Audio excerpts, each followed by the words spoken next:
Hare Nama eva kevalam, kalo nasteva nasteva nasteva gatiranyatan. Hare Nama eva kevalam, kalo nasteva nasteva nasteva gatiranyatan.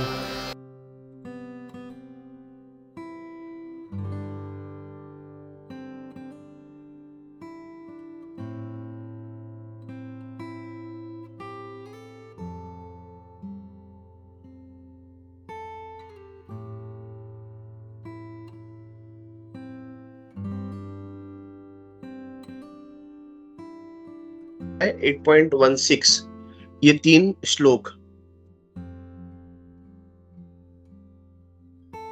नमो विष्णुपादाय कृष्णप्रेष्ठाय भूतले श्रीमते भक्तिवेदांत स्वामिनिति नामिने नमस्ते सारस्वते देवे गौरवाणी प्रचारिणे निर्विशेष शून्यवादी पाश्चात्य देशतारिणे जय श्री कृष्ण चैतन्य प्रभु नित्यानंद श्री अद्वैत गदाधर श्रीवास आदि गौर भक्तवृंद।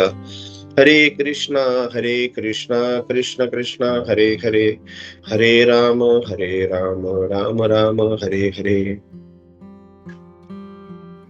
इस श्लोक का जो 8.14 जो है वो उसका मतलब ये काफी उसका बड़ा है। हम लोग उसको अपने एक्सप्लेनेशन में ले लेते हैं ताकि अपना समय थोड़ा बच जाए।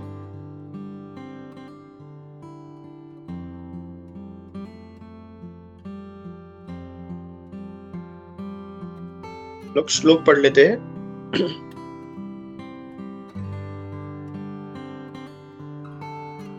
अनन्यचेतः सततं यो मां स्मरति नित्यशः तस्याह सुलभः पार्थ नित्ययुक्तस्य योगिनः।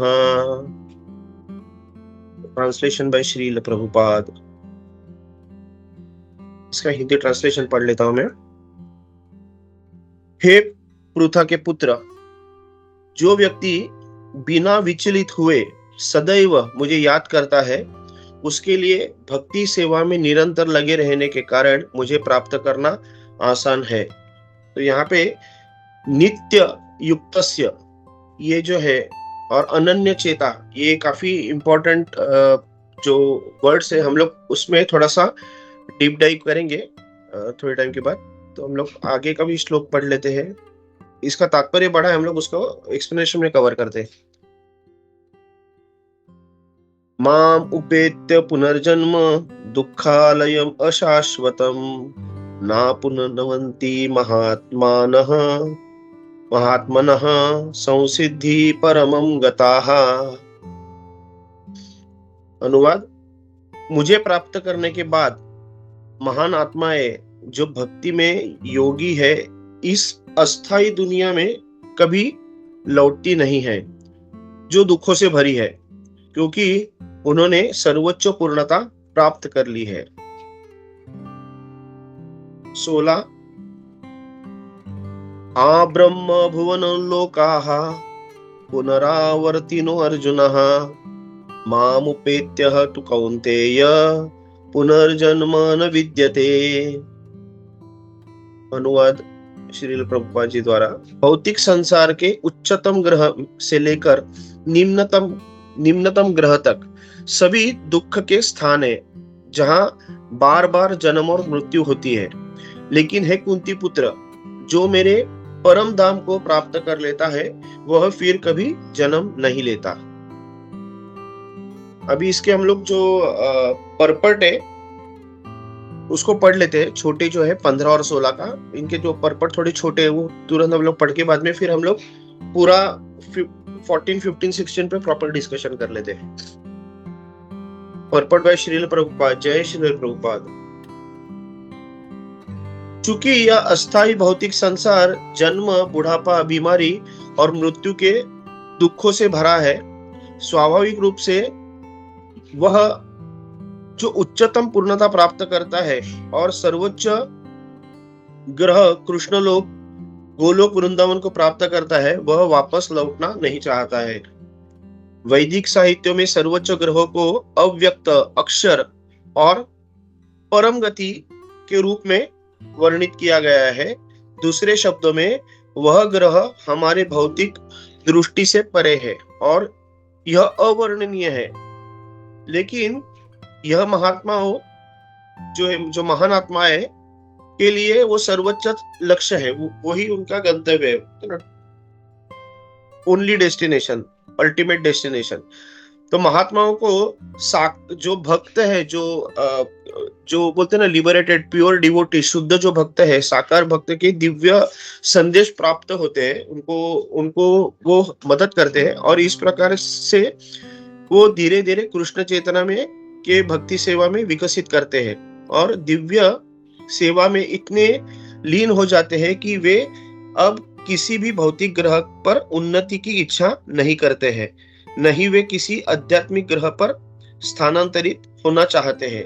वे केवल कृष्ण और कृष्ण का सानिध्य चाहते हैं और कुछ नहीं। वह जीवन की सर्वोच्च पूर्णता है। यह श्लोक विशेष रूप से परम भगवान कृष्ण के सगुणवादी भक्तों का उल्लेख करता है। कृष्ण भावनामृत में ये भक्त जीवन की सर्वोच्च पूर्णता प्राप्त करते हैं। दूसरे शब्दों में ये सर्वोच्च आत्माएं है। फिर पाठ 16 का जो है पर्पट हम लोग पढ़ते हैं। पर्पट बाय श्रील प्रभुपाद। जय श्रील प्रभुपाद।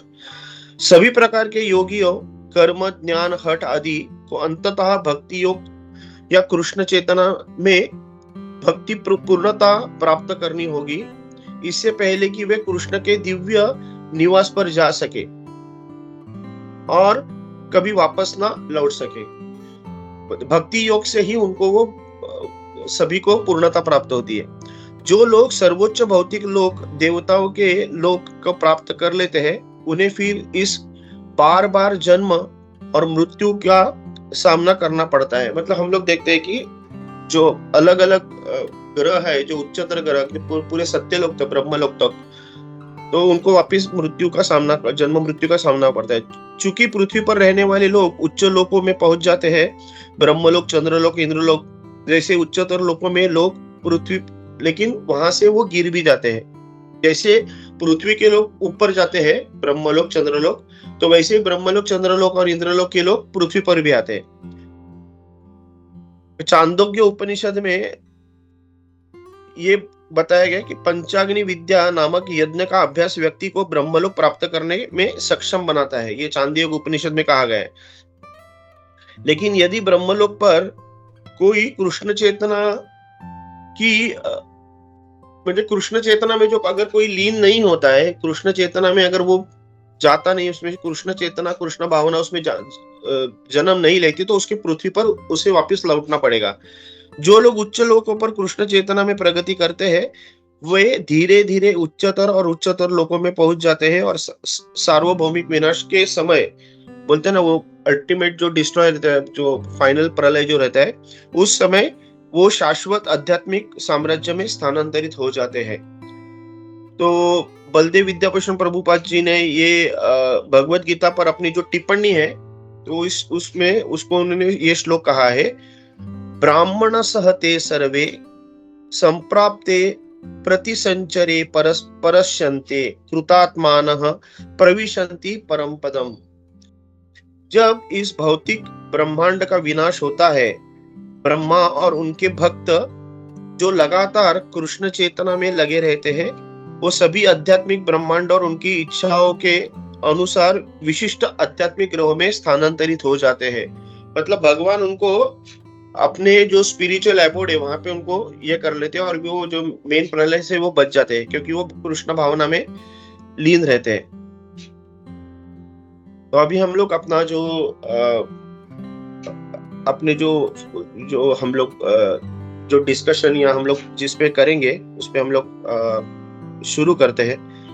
तो यहाँ जो हम लोग ने पहला जो श्लोक देखा कि उसमें अनन्य चेता सततम और जो है नित्य युक्तस्य, ये इतना मतलब इम्पोर्टेंट है कि अनन्य चेता, मतलब हम लोग बोले ना अन्य अभिलाषिता शून्यम को हम लोग वो हर बार सुनते हैं, अन्य अभिलाषिता शून्य। तो ये अनन्य चेता सततम के साथ उसका लिंक है कि हम लोग को कोई भी किसी भी चीज की अपेक्षा नहीं करना चाहिए, पूरी निष्काम सेवा करना है। अगर हम लोग देखते हैं नॉर्मली कि लोग भगवान के पास क्यों जाते हैं, तो उनको कोई ना कोई तो कामना उनकी रहती है, पैसा चाहिए, अच्छी पत्नी चाहिए, बच्चे चाहिए, जो भी है, सब सब भौतिक कामनाएं उनकी रहती है।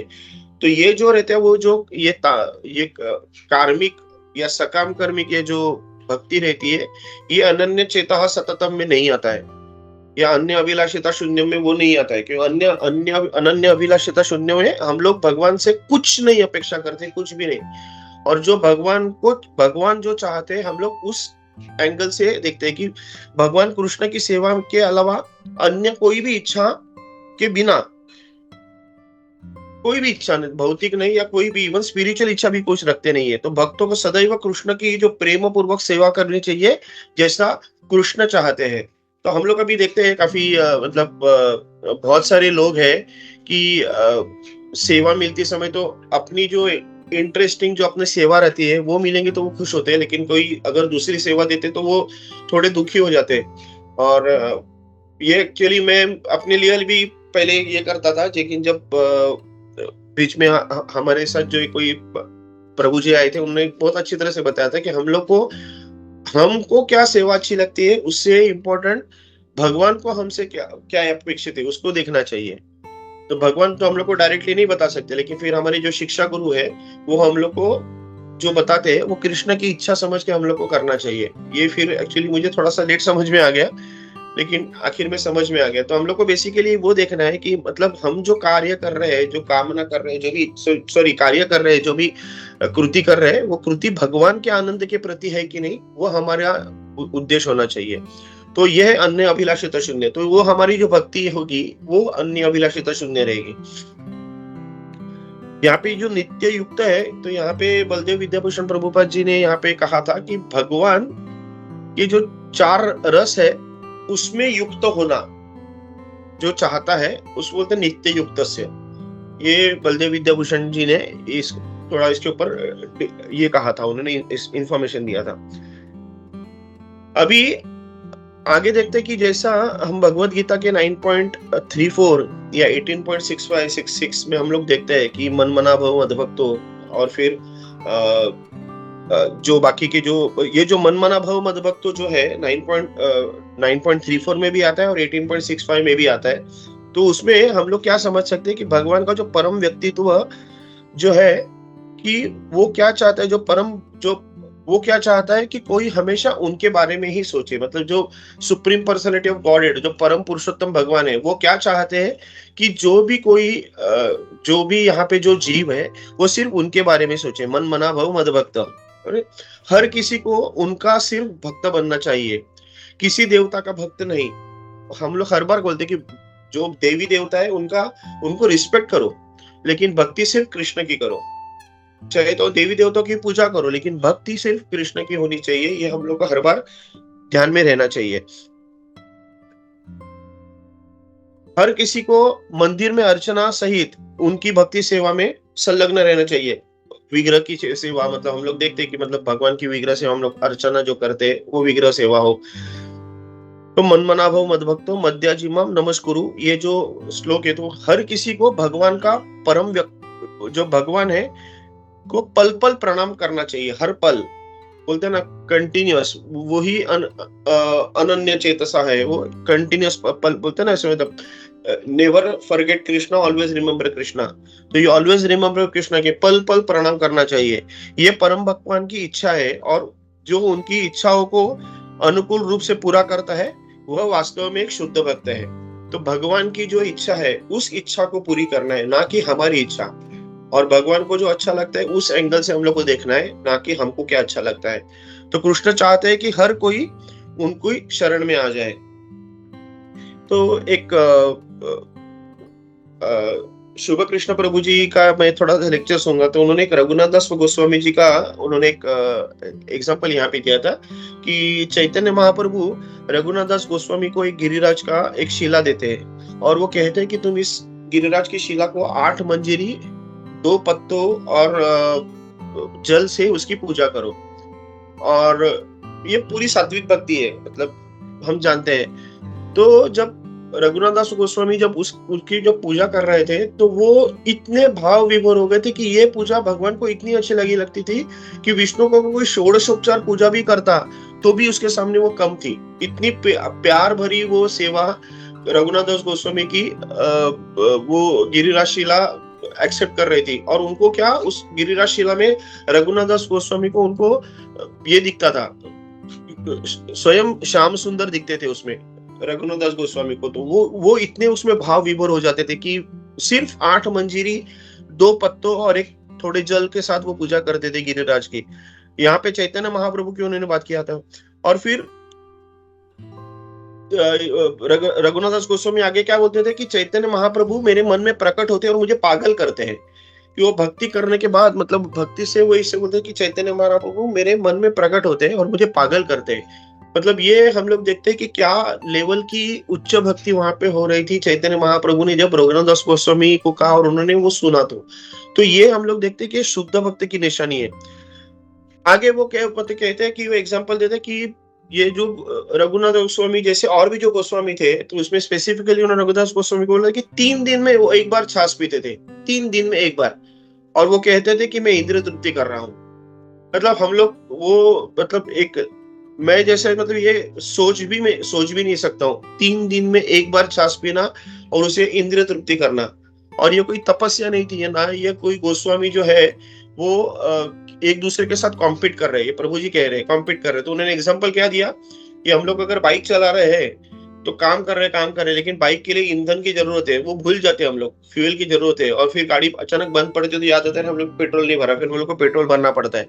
तो इस टाइप का जो है कि मतलब ये इतने भगवान के प्रेममय सेवा में इतने खुद को संलग्न करते हैं, इतने डीप खुद को वो डिवोट करते हैं कि उनको फिर ध्यान ही नहीं रहता है कि ये जो मेरा शरीर है, ये जो साधन है, ये साधन को भी मुझे पालना है, इस साधन को भी मेरे को कुछ तो खिलाना है जिससे मेरा मतलब फ्यूल इनटेक हो और उससे मैं आगे और साधना कर सकूं। तो ये जो मुक्ति है वो एक 5 प्रकार की मुक्ति होती है। तो थोड़ा सा मैंने अपना नेक्टर ऑफ डिवोशन से भी थोड़े इन्फॉर्मेशन निकाली थी, तो वो भी हम लोग यहाँ पे डिस्कस करते हैं। तो मुक्ति कैसे 5 प्रकार की आपको सभी को मालूम है। तो सायुज्य मुक्ति रहती है कि भगवान का साथ, भगवान में विलीन हो जाना, भगवान के साथ एक हो जाना। एक्चुअली डायरेक्ट विलीन होते नहीं है क्योंकि आत्मा इनसॉल्युबल है। भगवान ने दूसरे इसमें कहा है हम लोग का एग्जिस्टेंस रहता है लेकिन हम लोग अपना एग्जिस्टेंस खो देते हैं क्योंकि हम लोग भगवान में एक होता है। तो वो सायुज्य मुक्ति है जो सब डेमंस को मिलती है। किसी और प्रभुपाद वगैरह बाकी हमारे जो भी आचार्य कहते हैं कि हम लोग को इस मुक्ति से दूर रहना है। ये मुक्ति एक्चुअली डेंजरस मुक्ति है। और चैतन्य महाप्रभु सायुज्य मुक्ति जो चाहते हैं उनको चैतन्य महाप्रभु बोलते हैं दीज आर एनिमीज, भगवान के एनिमी है वो। क्यों? क्योंकि भगवान ने बोला था कि तुम जीवबद्ध जीव हो और मैं भगवान हूं। और ये लोग क्या चाहते हैं कि ये भगवान में एक होना चाहते, तो खुद को भगवान समझते हैं। तो चैतन्य महाप्रभु ऐसे लोगों को बोलते हैं कि these are enemies of God. तो ये मतलब इतना डीप लेवल पे अंडरस्टैंडिंग सब करते थे। मतलब हम लोग, मतलब ये मुक्ति नहीं है बोलते थे। यहाँ पे आगे की है सालोक्य मुक्ति। तो एक ही ग्रह पर सर्वोच्च भगवान के साथ रहना। सारूप्य मतलब भगवान के समान विशेषताएं होना, हम लोग भगवान का रूप मिलता है हम लोग को। साष्टी तो भगवान का समान ऐश्वर्य अपने को मिलता है, वो साष्टी मुक्ति है। और मतलब और बाद में है सामीप्य मुक्ति, मतलब भगवान के समीप, भगवान के साथ ही रहना, वो सामीप्य मुक्ति। तो ये 4 मुक्ति जो है सालोक्य, सारूप्य, साष्टी और सामीप्य, ये मुक्ति जो है वो दीज आर बेटर मुक्तिज, मच बेटर, क्योंकि हम लोग भगवान को के सेवा में खुद को संलग्न कर सकते हैं। लेकिन ये जब शुद्ध भक्त जो रहते हैं उनको ये मुक्ति भी नहीं चाहिए रहती। तो जैसे अद्वैत ठाकुर, अद्वैत जो थे वो अद्वैत गोस्वामी, मतलब ये हर बार चैतन्य महाप्रभु बोलते थे कि आप जहां पे जाते हो वृंदावन वहां पे हो जाता है। तो वैसे ही ये जो शुद्ध भक्त रहते हैं, वो शुद्ध भक्त वृंदावन में हो या दुनिया के किसी कोने में हो, वो जहां-जहां पे जाते हैं, वहां पे वो अपना एक धाम बना देते हैं, क्योंकि वो शुद्ध भक्ति से लोगों को अपने पास बुला लेते हैं और भगवान की भक्ति उनको देते हैं, भगवान की भक्ति देते हैं उनको, और भगवान का नाम बोलते हैं ना, भगवान के नाम उच्चारण करवाते हैं उनसे। तो ये जो लोग हैं, ये जो शुद्ध भक्त हैं, उनको ये मुक्ति से उनको लेना देना नहीं है। उनको वो तो बोलते हैं ना कि हम लोग नरक में जाएंगे तो भी चलेगा, लेकिन मुझे भगवान की भक्ति मिलनी चाहिए।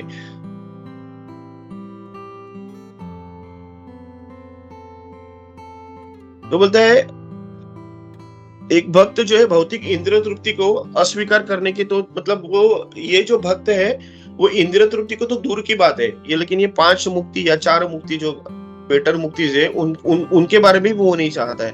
वह केवल क्या चाहते हैं कि भगवान की प्रेम पूर्ण सेवा करने और उनको संतुष्ट करना, ये ही उनका एक बोलते हैं ना लाइफ का एक पर्पस रहता है।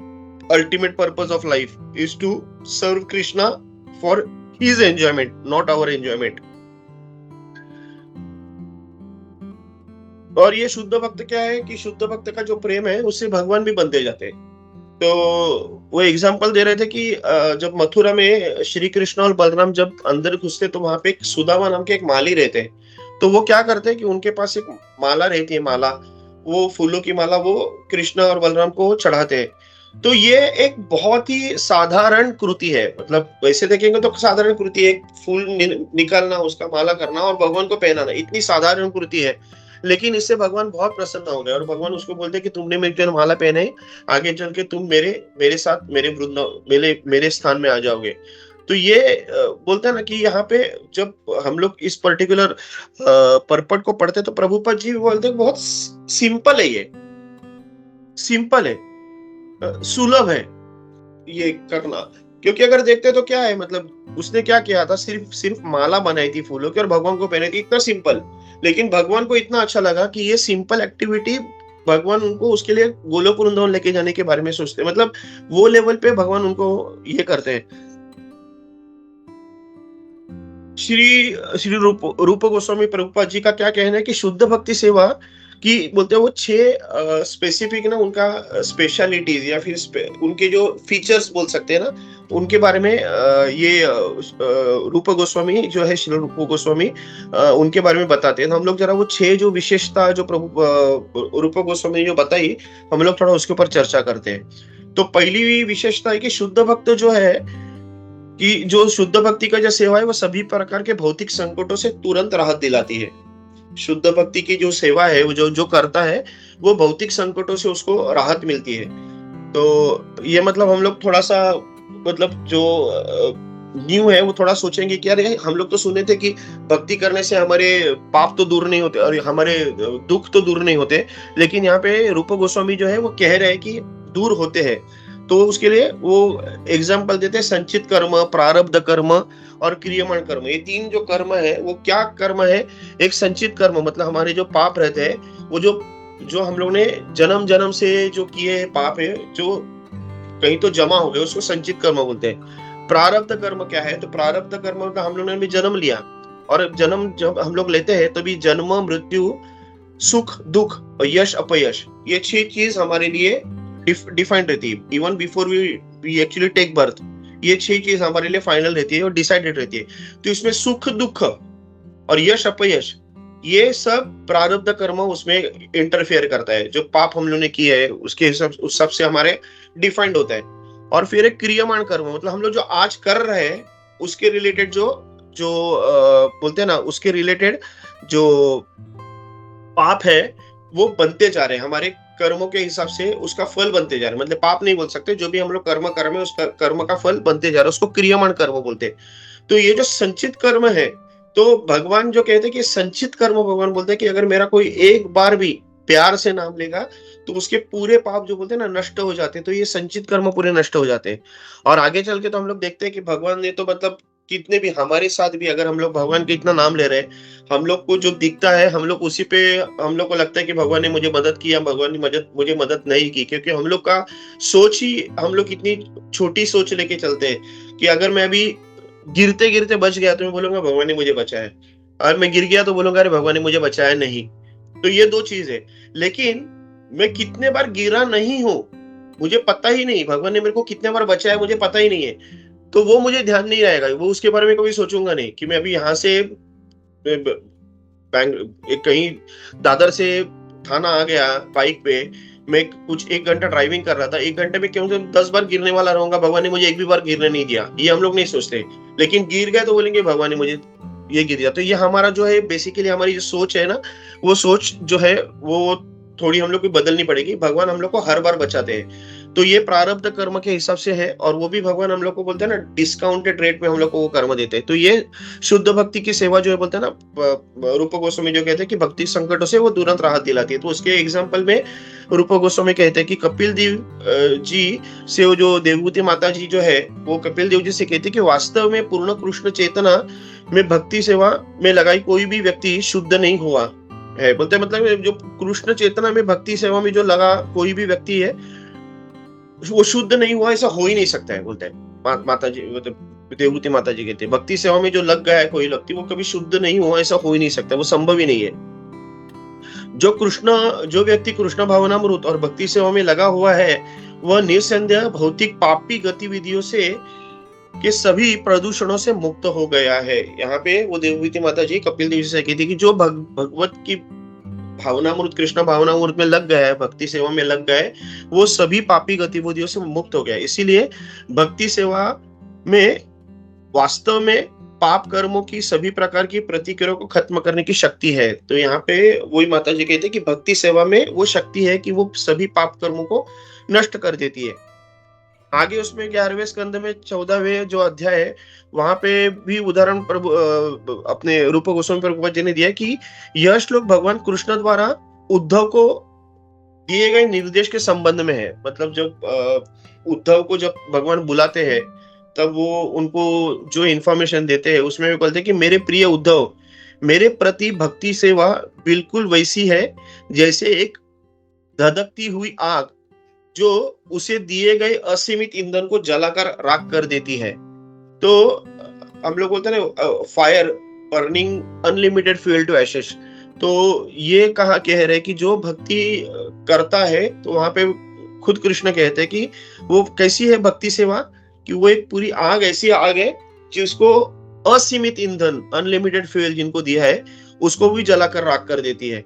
तो तात्पर्य यह है कि जैसे धधकती आग किसी भी मात्रा के में ईंधन को जलाकर राख कर सकती है, उसी प्रकार कृष्ण भावनामृत में भगवान की भक्ति सेवा पाप पूर्ण गतिविधियों के सभी ईंधन को जला सकती है।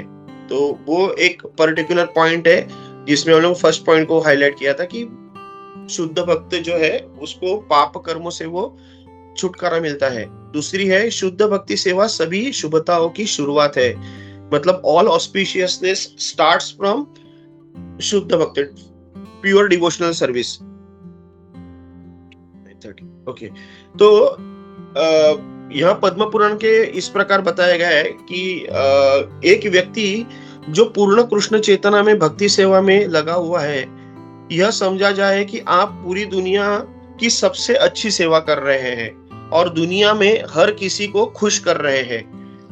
यह मानव समाज के अलावा पेड़ पौधों और जानवरों को भी प्रसन्न कर रहा है। ये हम लोग ने बहुत बार सुने, जब हम संकीर्तन करते हैं तो प्रभुपाद जी हर बार कहते हैं कि संकीर्तन आप करते हो तो उधर के जो पेड़ पौधे हैं, जो कीड़े मकोड़े हैं, उनके ऊपर भी कृष्ण नाम का असर पड़ता है और उनको भी इसका फायदा होता है। तो यहीं पे ये पद्म पुराण में भी बताया गया है। ये श्री रूप गोस्वामी इस चीज का हाईलाइट कर रहे हैं, एक सा एग्जाम्पल दे रहे हैं,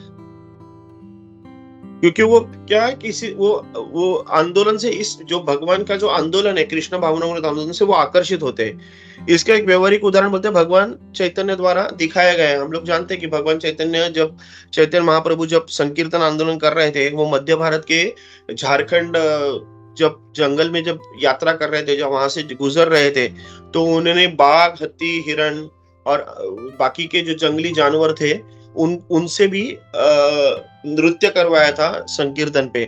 तो वो बोलते सभी जंगली जानवर उनके साथ शामिल हो गए थे नृत्य में और अपने अपने तरीके से नृत्य करके वो उन्होंने हरे कृष्ण में के जो संकीर्तन में भाग लिया था। तो मतलब ये जो पर्टिकुलर पॉइंट है कि शुभताओं की शुरुआत है, all auspicious start from devotional service. फिर तीसरा जो है शुद्ध भक्ति सेवा स्वतः ही व्यक्ति को दिव्य आनंद में डाल देती है, कि ये जो प्योर डिवोशनल सर्विस है हम लोग को अलग आनंद देती है, एक स्पिरिचुअल एक्सटेसी में हम लोग को डाल देती है। तो यहाँ पे भगवान शिव जी है, वो तंत्र शास्त्र में इसके बारे में लिखा गया है कि वो अपनी पत्नी सती से कहते हैं कि मेरी प्रिय पत्नी, एक व्यक्ति जिसने खुद को गोविंदा के चरण कमलों में समर्पित कर दिया है और जिसने इस प्रकार शुद्ध कृष्ण चेतना विकसित की है, उसे बहुत आसानी से सभी पुरस्कार दिए जा सकते हैं। तो यहाँ पे वो कहते हैं कि जो निर्विशेषवादी जो है, निर्विशेषवादी, उनका जो क्या एक्सपेक्टेशंस रहता है कि उनको भगवान के साथ लीन होना चाहिए, उनको इंद्रिय कंट्रोल होना चाहिए वगैरह वगैरह, जो उनको जो बोलते हैं ना, वो उनके लिए पूर्णता है, तो वो तो मिलती है। इसके अलावा शुद्ध भक्तों की जो एक्सपेक्टेशन है वो भी मिलती है। तो मतलब क्या है कि वो इतना, जो शुद्ध भक्त है उसको इतना दिव्य आनंद मिलता है। और वो हम लोग भी देखते हैं कि मतलब प्रभुपाद जी जब भी कभी संकीर्तन करते तो उनके आंखों से वो आंसू निकलते थे। वो भाव जो रहता था, उस भाव में चैतन्य महाप्रभु तो हर बार चैतन्य महाप्रभु उस उनके आंखों से वो भाव का वो आंसू आंसू निकलते थे, क्योंकि वो उनको वो आनंद मिलता था कि वो कृष्ण भावना में, वो कृष्ण की सेवा में लगे रहते थे, कृष्ण की प्रेममय सेवा में लगे रहते, तो उनको इतना आनंद मिलता था। फिर आगे जो कहते हैं कि कृष्ण भक्ति, जो शुद्ध भक्ति सेवा दुर्लभ है। तो ये पर्टिकुलर चीज हम लोग देखेंगे, वो थोड़ा जो चैतन्य प्रभुपाद जी ने यहाँ पे कहा सुलभ है, तो यहाँ पे दुर्लभ भी कहा गया है। तो दुर्लभ कैसे? तो अमरेंद्र प्रभु जी का जो मैं एक लेक्चर सुन रहा था, वहां पे वो कह रहे थे कि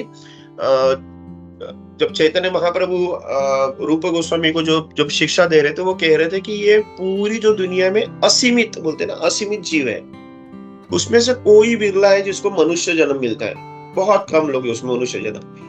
इस मनुष्य जन्म में बोलते ना मैक्सिमम लोग तो नास्तिक रहते हैं, कोई उसमें से जो विरला है वो आस्तिक रहते हैं, उनके भगवान पे श्रद्धा रहती है, लेकिन वो आगे कुछ नहीं करते। तो ये इसमें जो भौतिक जो भगवान पे श्रद्धा वाले बहुत है, उसमें से मैक्सिमम लोग निराकार पे रहते हैं, उनको निराकार भक्ति। ऐसे ही कोई एकदम विरला रहता है जिसको साकार भक्ति, साकार पे भक्ति रहती है। अब ये साकार पे जो विरला जो लोग हैं, उसमें भी बहुत सारे साकार लोगों में जो है, सभी जो है वो कोई ना कोई तो काम के उद्देश्य, उनकी निष्काम भक्ति नहीं, जो काम के उद्देश्य भक्ति करते हैं। बहुत कोई विरला रहता है जो कोई मतलब निष्काम भक्ति करता है। अब ये जो निष्काम भक्ति करने वाले भी ऐसे इतने सारे लोग रहते हैं, उसमें कोई एक रहता है, मतलब मैक्सिमम लोग तो बीच बीच में छोड़ देते हैं, किसी ना किसी या तो पतन हो जाता है या फिर छोड़ देते हैं। कोई विरला रहता है वो जो मुक्त हो जाता है। और ये जो हजारों करोड़ों ऐसे मुक्त जीव रहते हैं, उसमें कोई एक भक्त रहता है।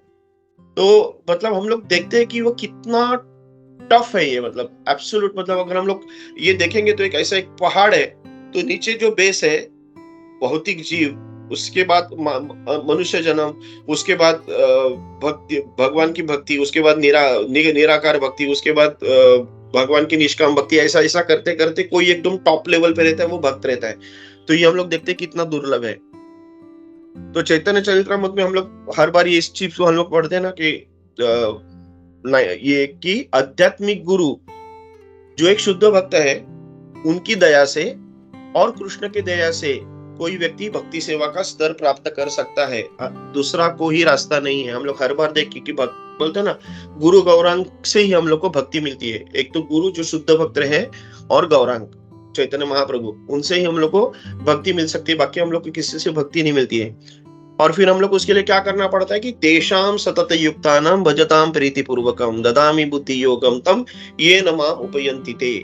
तो जो लोग प्रेम पूर्वक मेरी सेवा में निरंतर समर्पित रहते हैं, उन्हें मैं वह समझ देता हूं जिसके द्वारा वे मेरे पास आ सकते हैं। तो ये समझ देता हूं, भगवान गिव्स दैट अंडरस्टैंडिंग। तो वो भगवान देते हैं, हम लोग कुछ नहीं लेते। मतलब हम लोग ऐसे नहीं बोलेंगे कि मैं इतने सारा हजारों करोड़ साल तक तप करूंगा, हजारों करोड़ साल तक मैं यज्ञ करूंगा और ये करूंगा वो करूंगा, उससे भगवान प्रसन्न हो जाएंगे। तो नहीं, ऐसा नहीं है, वो भगवान के ऊपर है किस पे प्रसन्न होना है। तो वो तो भगवान क्या कहते हैं, वो तेषाम सतत युक्तानाम, जो कंटिन्यूअस प्रेम पूर्वक मेरी प्रीति में निरंतर जो समर्पित थे उनको मैं समझ देता हूँ। फिर आगे वो क्या कहते हैं इसमें कि तेषाम एवानुकंपार्थम अज्ञानजम तमः नाशयन्त्यामि आत्मभावस्तो ज्ञान दीपेन भास्वता। उन पर विशेष दया दिखाने के लिए मैं उनके हृदय में निवास करके ज्ञान के दीपक से अज्ञान से उत्पन्न अंधकार को नष्ट करता हूँ। यहाँ पे भी भगवान कृष्ण कहते हैं कि मैं करता हूँ, तो मैं क्या करता हूँ, मैं उन पे विशेष दया दिखाता हूँ, स्पेशल मर्सी है, I bestow special mercy on them. और क्या करता हूँ कि मैं उनके हृदय में जो अज्ञान का जो अंधकार है वो मैं अपने जो शाइनिंग लैम्प बोलते हैं ना, एक दीपक से मैं उसका जो वो अज्ञान जो है उसको मैं दूर करता हूँ, उनको नष्ट करता हूँ।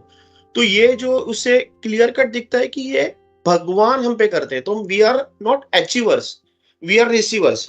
हम लोग भगवान को बोलना है कि मैं आपकी भक्ति करता हूँ, आपको मतलब भक्ति तो आपने दी है मेरे पे, उसके लिए मैं अभी नामस्मरण कर रहा हूँ। आज मुझे प्रभुपाद जी से नामस्मरण जो अक्कल मिल गई है, जो मेरे गुरु महाराज ने मुझे अक्कल दी है कि तुमको नामस्मरण करना है, वो जो ये भक्ति प्रदान की है, उस भक्ति के मार्ग में मैं चल रहा हूँ, तो ये भगवान की कृपा की वजह से, शुद्ध भक्ति की कृपा की वजह से है।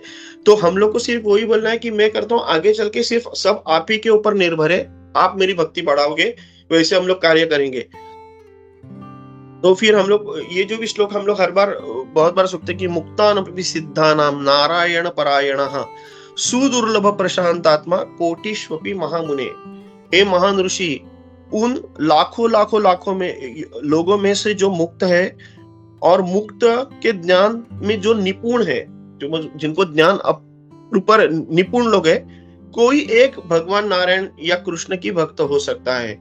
तो ऐसा भक्त जो पूर्णतया शांत हो अत्यंत दुर्लभ होते हैं। तो ये भी हम लोग मतलब देखते हैं कि ये जो फोर्थ स्पेशलिटी जो रूपा गोस्वामी ने जो कहा है कि इट इज वो दुर्लभ है।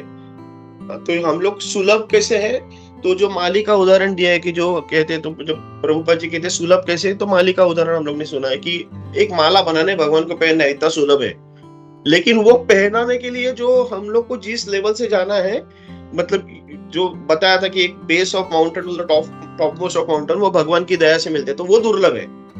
तो ये हम लोग को जानना है कि सुलभ क्या है और दुर्लभ क्या है। फिर आगे चल के देखते कि जो फिफ्थ कैटेगरी उन्होंने बताया कि शुद्ध भक्ति करने वाले लोग मुक्ति की अवधारणा उसका उपहास करते, मुक्ति की भी उपहास करते, deride even the pleasures of liberation. तो ये शुद्ध भक्त का जो ये है का मतलब जो डिवोशनल सर्विस में शुद्ध भक्त है, उनको ये जो 5 जो मुक्ति हम लोग ने थोड़े टाइम पहले जो डिस्कस की थी, उनको उसमें कोई इंटरेस्ट नहीं रहता है। तो श्री रूप गोस्वामी कहते हैं कि यदि ब्रह्मानंद या सर्वोच्च के साथ एक होने की खुशी, यहाँ पे हम लोग सुनते हैं कि ब्रह्मानंद जो बोलते हैं ना, जो एक भगवान के साथ एक होने की अगर खुशी 1 ट्रिलियन गुना बढ़ जाती है, 1 ट्रिलियन गुना, ये रूप गोस्वामी जो कहते हैं कि 1 ट्रिलियन गुना बढ़ जाती है, तो भी यह भक्ति सेवा के सागर से प्राप्त खुशी के परमाणु के अंश की तुलना भी नहीं कर सकती। तो जस्ट इमेजिन कि क्या लेवल की भक्ति, शुद्ध भक्ति करने वाले, मतलब वो एटलीस्ट उन्होंने जो ये किया है, कंपैरिजन किया था कि सायुज्य मुक्ति के साथ, लेकिन वहां पे क्या लेवल की मुक्ति की बोलते कि 1 ट्रिलियन टाइम्स वो अगर रहेगा तो ये परमाणु के अंश के लेवल के भी नहीं है। इतनी पावरफुल है भक्ति में, जो भक्ति में खुद को जो बोलते हैं ना, खुद को जो झोंक देते हैं भक्ति में, खुद को कंटिन्यूसली वो भक्ति में ही लगे रहते हैं। तो हरि भक्ति शुद्धोदय के में प्रहलाद महाराज कहते कि भगवान नरसिंह देव को अपनी प्रार्थना में संतुष्ट करते हुए कहते हैं कि मेरे प्रिय ब्रह्मांड के भगवान, मैं आपकी उपस्थिति में दिव्य आनंद महसूस कर रहा हूँ और खुशी के सागर में विलीन हो गया हूँ। मैं अब ब्रह्मानंद की सुख को इस आनंद के सागर की तुलना में गाय के खूर द्वारा पृथ्वी पर छोड़े गए छाप के पानी से अधिक नहीं मानता हूँ। तो यहाँ पे बोल रहे कि मतलब उनकी जो दिव्य आनंद, उनके समीप्य में रहने की, भगवान के नरसिंह भगवान के साथ रहने में जो प्रहलाद महाराज को आनंद मिल रहा था, वो बोल रहा है कि वो आनंद ये बाकी के जो इस ब्रह्मानंद और जो बाकी का जो सुख है उसका उसके साथ वो कंपेयर नहीं कर सकते थे, ये यहाँ पे वो कह रहे हैं। और ये फाइनली सिक्स्थ जो पॉइंट है वहां पे रूप गोस्वामी जी कहते हैं कि शुद्ध भक्ति सेवा ही कृष्ण को आकर्षित करने का एकमात्र साधन है। कृष्ण को अगर आकर्षित करना है तो शुद्ध भक्ति से ही हम लोग आकर्षित कर सकते हैं। तो यहाँ पे श्री रूप गोस्वामी जो है वो राधा रानी का बड़ा एग्जांपल देते हैं। वो क्या कहते हैं कि भक्ति सेवा कृष्ण को भी आकर्षित करती है। तो कृष्ण सभी को आकर्षित करते हैं। हम जानते हैं कृष्ण यति आकर्षित में, जो कृष्ण जो सबको आकर्षित करता है वो कृष्ण, तो वो आकर्षित करते हैं। लेकिन भक्ति सेवा जो है कृष्ण को आकर्षित करती है। अगर भक्तिमय सेवा अगर हम लोग तो कृष्ण को आकर्षित करती है। उच्च स्तंभ जो उसमें जो टॉप मोस्ट जो भक्ति हम लोग देखते, तो उसके लिए कौन है, सिंबल कौन है, तो राधा रानी माता जी है। तो कृष्ण को मदन मोहन कहा जाता है, बराबर। जो काम देव को भी है, उसको भी वो अपने सौंदर्य से मोहित करता है, बराबर। तो ये उसका तो जो कि हजारों कामदेव, एक कामदेव ने हजारों कामदेव को भी जो आकर्षण में हरा सकते हैं, उसको मदन मोहन कहते हैं। लेकिन राधा रानी उससे भी अधिक आकर्षक है। क्यों? क्योंकि वह कृष्ण को भी आकर्षित कर सकती है। क्यों? क्योंकि वो शुद्ध भक्त है, शुद्ध भक्ति के टॉप मोस्ट लेवल पे है। उसके लिए वो कृष्ण से भी आकर्षक है। तो उसके लिए वो क्या, उसे कहा गया तो मदन मोहन मोहिनी कहा जाता है, मदन मोहन मोहिनी। तो उसका मीनिंग क्या है, कामदेव को आकर्षित करने वाले को आकर्षित करने वाली मदन मोहन मोहिनी, वो राधा रानी माता जी है। तो ये हम लोग देख सकते हैं कि वो कितना, मतलब ये कितना आकर्षित है, मतलब आकर्षण करने वाली जी है। भक्ति सेवा करने का अर्थ है राधा रानी के कदम पर चलना। और वृंदावन जो भक्त है वो क्या करते हैं, अपनी भक्ति जो है वो पूर्णतः भगवान के ऊपर प्रदान करते हैं कि आप देखो मेरे हिसाब से, और वो राधा रानी के हवाले कर देते हैं। बोलते राधा रानी आप मेरी भक्ति को आप देखभाल कर लो। तो दूसरे शब्दों में भक्ति सेवा भौतिक संसार की गतिविधियां नहीं है, वह सीधे राधा रानी के नियंत्रण में है। तो हमारी जो भक्तिमय जो सेवा है वो हम जो है वो राधा रानी के कंट्रोल में है। फिर आगे चल के रूप गोस्वामी और एक एग्जांपल देते हैं कि वो बोलते हैं कि जो कृष्ण द्वारा की गई, ये कहते हैं कि मेरे प्रिय उद्धव को वापस कहते हैं कि आप मुझसे यह जान सकते हैं, उद्धव जी को कहते हैं कृष्ण की आप मुझसे यह जान सकते हैं कि मेरे भक्त जो है उनके द्वारा प्रदान की जाने वाली भक्ति सेवा के प्रति मुझे जो आकर्षण महसूस होता है वह इन रहस्यवादी योग, दार्शनिक चिंतन, यज्ञ, वेदांत जो अध्ययन करने वाले, कठोर तपस्या करने वालों अभ्यास के दान में वो नहीं मिलता है। जो कि ये दान अच्छा है, बेशक अच्छा है, लेकिन वो इतना आकर्षक नहीं है जितनी मेरी भक्ति द्वारा प्रदान की गई दिव्य प्रेम में सेवा हो। तो यहाँ पे ये कृष्ण खुद उद्धव जी को ये कहते हैं। तो और एक एग्जांपल मैंने देते कि जब महाप्रकाश लीला जब चैतन्य महाप्रभु कर रहे थे तभी उन्होंने खोला बेचे श्रीधर को बुलाया था। तो खोला बेचे श्रीधर के बारे में हम लोग सब लोग जानते हैं कि वहां पे हर बार वो जो खोला बेचे श्रीधर बहुत गरीब आदमी था। वो क्या करता था, सिर्फ कुछ केले के जो पत्ते या फिर केले के वो जो ये थे उसको बेचा करते थे। तो वहां पे चैतन्य महाप्रभु जाके 2 घंटे उससे झगड़ा करते रहते कि तुम उसको बहुत महंगा बेच रहे हो। तो खोला बेचा श्रीधर बोलते कि मैं महंगा बेच रहा हूँ तो कहीं और से ले लो। तो श्री महाप्रभु बोलते नहीं, मुझे लेना तुमसे, ये तुम मुझे सस्ते में दे दो। ऐसा करते करते फुकड़ में लेके जाते थे। ये तो हर रोज जाके वो हर रोज 2 घंटा, अभी चैतन्य महाप्रभु जो मतलब अनंत कोटि ब्रह्मांड के मालिक है, वो जाके उससे पैसे पे भाव कर रहे थे और उससे फुकड़ में लेके जाते थे। तो जब महाप्रकाश लीला हो गई और खोला बेचे श्रीधर को जब उन्होंने महाप्रभु ने बुलाया, उनको बोला तुमको क्या चाहिए, कौन सी मुक्ति चाहिए।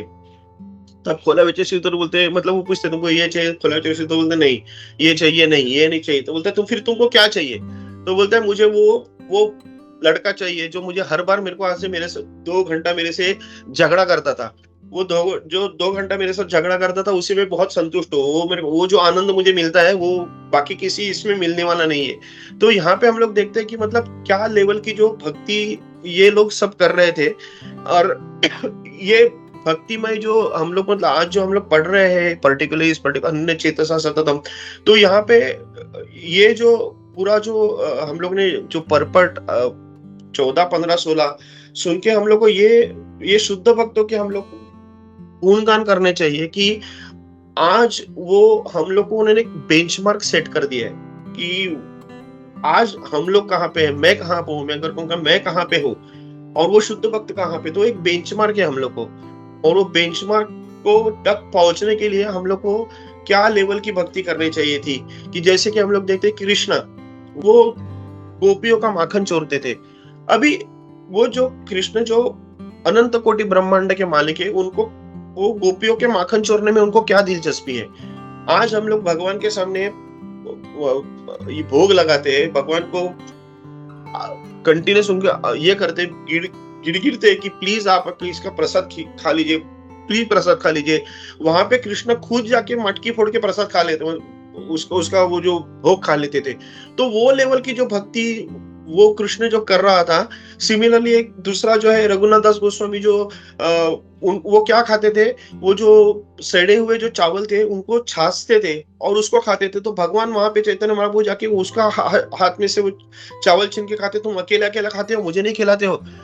तो ये लेवल की अगर हम लोग जब सोचते हैं तो क्या कितनी भगवान की अपने शुद्ध भक्तों पे कितना भगवान का प्यार है, मतलब ये लिमिट के बाहर है, मतलब सोचने के परे है।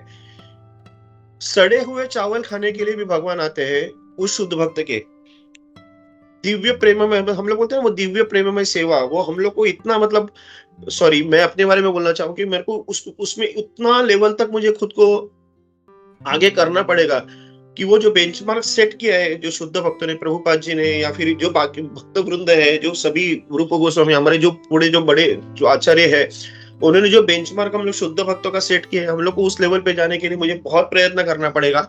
और मैं वही हर बार कृष्णा से और राधा रानी से हर बार प्रयत्न करता हूँ, गुरु महाराज से, प्रभुपद से हर बार प्रार्थना करता हूँ कि मुझे जितनी हो सकती है उतनी प्लीज आपके भक्तिमय सेवा में और बढ़ा दो, और मुझे भक्ति में मेरी भक्ति कंटिन्यूस बढ़ाते रहिए। और इतना कह के मैं अपनी वाणी को विराम देता हूँ। अगर मुझसे कुछ गलती हो गई रहेगा, कुछ मुझसे मिस हो गया रहेगा तो प्लीज मुझे माफ कर दीजिए और अपना एडिशन मुझे बता के। हरे कृष्णा, दंडोत प्रणाम सभी को। हरे कृष्ण।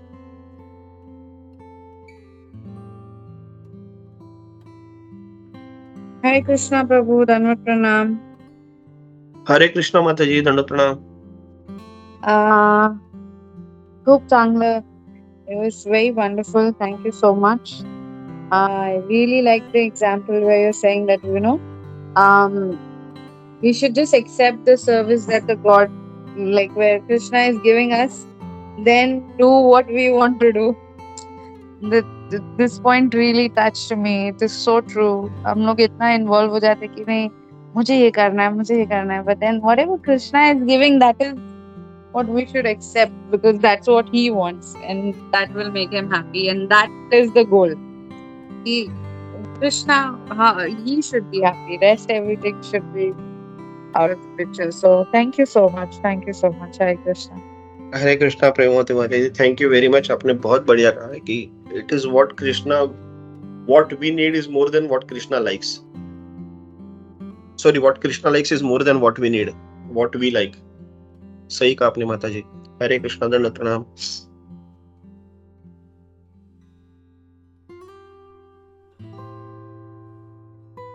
हरे कृष्णा प्रभु, दंडवत प्रणाम। हरे कृष्णा गोविंद चरण प्रभु। हरे कृष्णा। आपने बहुत शुद्ध भक्त, मतलब आपने बहुत अच्छे तरीके से मतलब डिस्क्रिप्शन दिया कि कैसा है वो भगवान। वो शुद्ध भक्त को धाम जाने की जरूरत नहीं है, वो खुद धाम को प्रकट करता है अपने हृदय में। और फिर वो भगवान के सिर्फ जो पर्सनल फॉर्म्स है उस पे ध्यान देता है, ना ही वो ऐश्वर्य वाले इस पे ध्यान नहीं देता। वो भगवान के जो एकदम प्रेममय माधुर्य जो रूप है उस पे ध्यान देता है। और श्रील प्रभुपाद का मैं पर्पट में पढ़ रहा था कि वो सिर्फ शुद्धता सिर्फ नॉट ओनली बाय साधना के पैरामीटर से देखता है। सिर्फ किसी का साधना अच्छा है तो वो शुद्ध है, नहीं तो जो वैराग्य निभा रहा है वो शुद्ध है।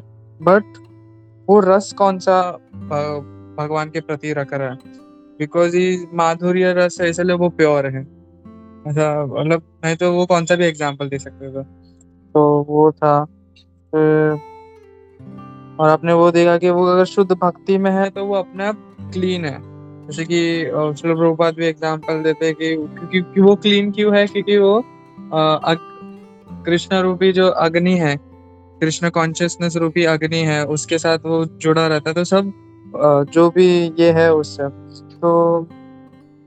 और मैं बहुत अच्छा था कि आपने बहुत अच्छे से बताया था कि भगवान आगे श्लोकों में, बाकी श्लोकों में सतत कीर्तयन्तो माम, we have to constantly chant the name, and उससे फिर हम सततम वो याद रख पाएंगे। अगर सततम कीर्तन करेंगे तो सततम रिमेम्बरेंस भी रहेगा।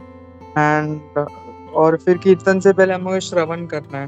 तो मैं एक भक्ति तीर्थ स्वामी महाराज का मैं सुन रहा था, ये सिर्फ अगर हमारा हियरिंग अच्छा होगा तो वो अपना प्यूरिफाई हो जाएगा हृदय, तो वो कीर्तन करने में हमें बहुत अच्छा होगा। और आज मैं अमोघ लीला प्रभु की क्लास में सुन रहा था कि वो बोल रहे थे कि नाम कितना भी जप लो, पर अगर अच्छा साधु संग नहीं होगा तो वो सिर्फ नाम अक्षर निकलेगा, नाम जो है वो रूप वो प्रकट नहीं होगा। एंड और एक एग्जांपल था मेरे पास कि आप रिमेम्बरेंस पे कि शरद गोस्वामी थे, वो जब वो प्रसाद भी ग्रहण करते थे तो भगवान का नाम लेते थे, मतलब इतना उनमें चाष्टित था। एंड टू बी ऑनेस्ट मैंने एक ऐसा पेज पे लिखा था कि आज का श्लोक के बारे में कि why should we remember Krishna, तो भगवान बोलते हैं देवी ऐसे गुणमयी, these three modes of material nature are very hard to overcome, so you have to surrender from it. So why should we remember, and who to remember? His personal form, and how to remember without deviation. So yes, this was my moral. Hare Krishna. Hare Krishna. Thank you Govind चरण प्रभु, बहुत अच्छे अच्छे points आपने बता दिए। Actually वो नित्य युक्त से जो है, जो पहले हम लोग पहले ही श्लोका में नित्य युक्त से, वहीं पे बलदेव विद्याभूषण जी वो कहते हैं ना कि किसमें युक्त होना है, तो भगवान के वो जो 4 रस है उसमें जो 4 रस जो है जिससे हम लोग भगवान की सेवा करते हैं, उस 4 रसों में मतलब एक्चुअली वो दास्य शांत रस को शायद प्रभु मतलब इन्होंने नहीं बोला रहेगा, तो ये 4 रस के बारे में बोला है, तो उसमें हम लोग को युक्त होना है। तो ये पॉइंट उसमें था, और थैंक यू फॉर हाईलाइटिंग। और आपने वो जो ये जो लास्ट में जो बताया मॉरल का, वो भी बहुत अच्छा लगा प्रभु जी। हरे कृष्णा, दंडवत प्रणाम।